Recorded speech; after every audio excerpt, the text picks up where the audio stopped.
Good afternoon, everybody. Uneducated Economist here. Thought I'd talk a little bit more about the BRICS nations. I'm finding articles talking about ditching the dollar, de-dollarization, how all these nations are getting together and joining in with the BRICS and how they're going to get out of the dollar.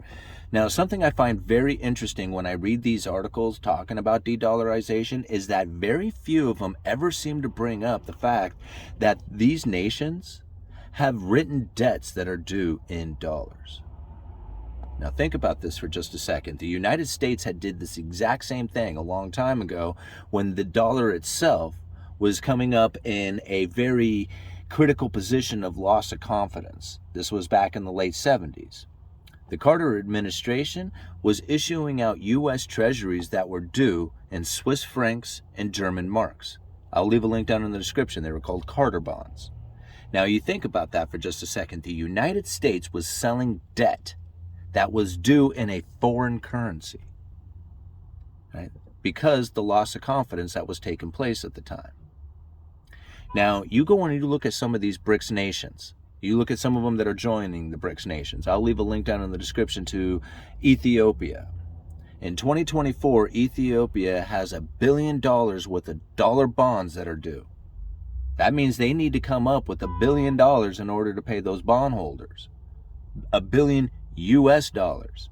So tell me, how much ditching of the dollar or de-dollarization is going to be taking place when they owe $1 billion to the bondholders in 2024?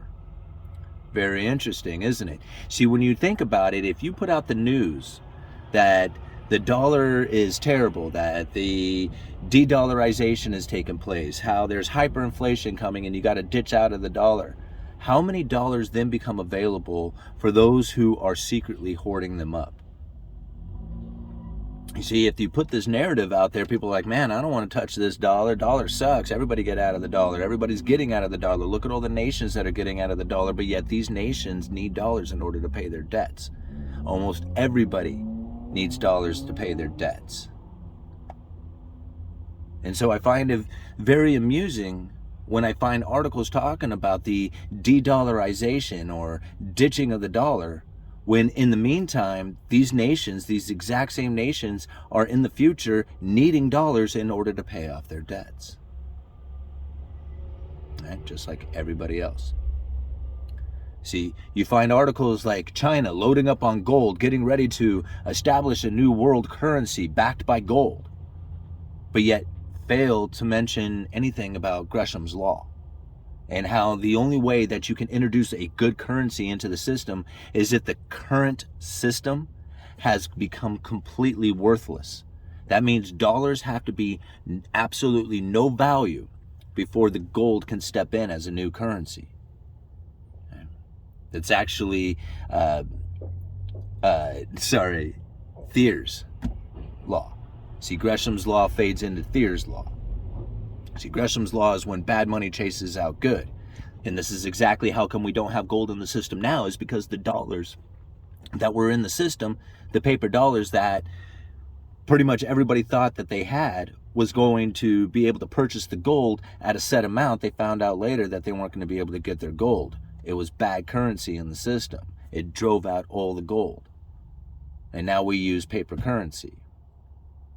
And now when you think about it, if you want to introduce gold back into the system, the moment that you put gold into the currency, the people who love gold would hoard it right back out. You can't put gold in there. There's too many people who are looking at that going, man, you put gold, a good currency, into the system? That's mine. You want an example of it? Just take a look at Venezuela. Just a few years ago, the Venezuela Bolivar had gone into some major hyperinflation and crash, became worthless. Right? They finally said, okay, fine, use U.S. dollars. Go ahead and use the U.S. dollars here in the system. Boom, they flooded, right? All of a sudden, here's a good currency. The U.S. dollars is just flooding the system. And everybody's like, man, we're in the money. Look at the economy roll. Everything is awesome. Okay? But then the most industrious people within the nation start to hoard that good currency because bad currency was in the system, and bad money drives out good. So although there was an initial wave of people who came in and spent a lot of money, dollars, within Venezuela, creating a booming economy, soon as that money started entering into the system, it was almost immediately started to get pulled back out by the most industrious people. And next thing you know, There's less currency in the system. Everything starts to fail, starts going back to the way it was. See, these are the things you have to think about when you think about the de-dollarization, right?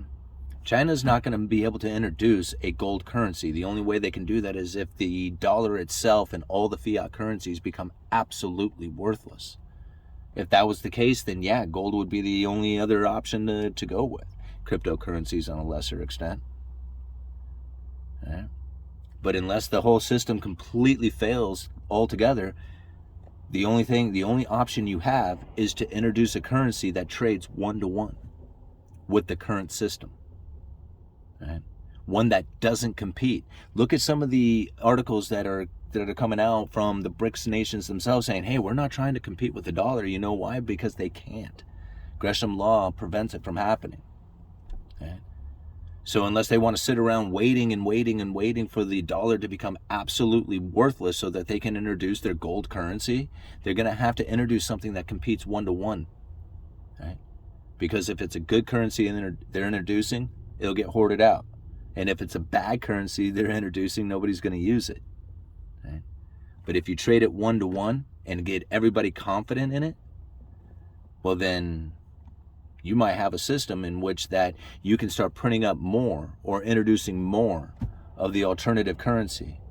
And people will naturally pick one of them as the good currency, and it'll slowly leave the economy, or quickly, depending on the situation.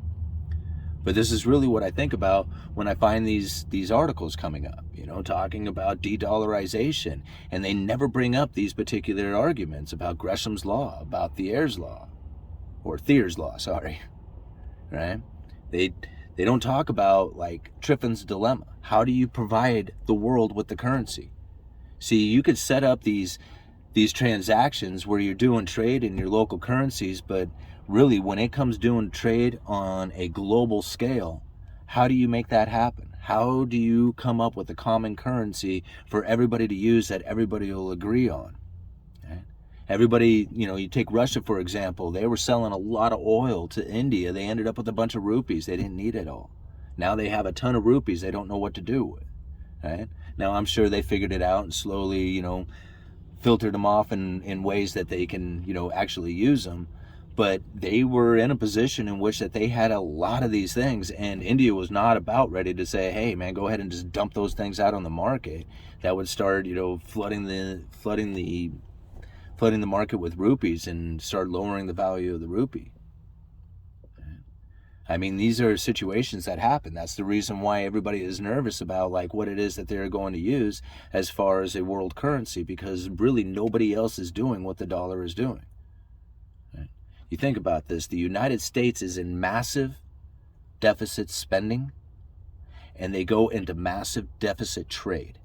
Now, granted, there are situations like right now where there's a lot of trade differences taking place, less things coming from China, but there's a reestablishment around the globe of where the supply chains are going. And so it only makes sense during this downturn that we have a issue or a change to the way that the trade is taking place, right? But ultimately, at the end of the day, the United States is the world's largest consumer, and there's really nobody else who's doing what the United States is doing as far as consumption. And the whole point of that is to export dollars to the rest of the world. That's the only real way you can get dollars out to the world. It's, like I said, it's Triffin's dilemma. Right? So by going into massive deficit spending and trade imbalances, you can export dollars to the rest of the world. There's no other nation who is really willing to do something like that and to take on that kind of debt. Right? I mean, this is really where I think a lot of people get very confused about like how it is that the dollar is going to fail. Right? There's a long road to go before the dollar can fail from this. Right. Uneducated economist, you let me know.